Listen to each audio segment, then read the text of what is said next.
พี่น้องเอ้ยสวนน้อยเขาน้อยปลูกลิ้นได้นี่นะพี่น้องพระอิเลิศพวกหอมเสริมหอมใบบุญหอมลาบหัวสิงไข่พักบัว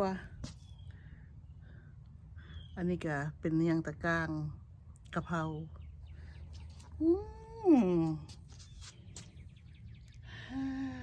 บงามพี่น้องเอ้ยสวนขน้อยสวนน้อยก็ได้งามแต่พักซาลารี่เห็นเอาปลูกใส่กระถางใดก็งาม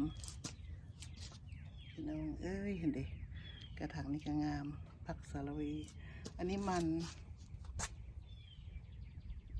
อันนี้ก็มันหอมแพรวบ่งามอันนี้ก็มันกำลัง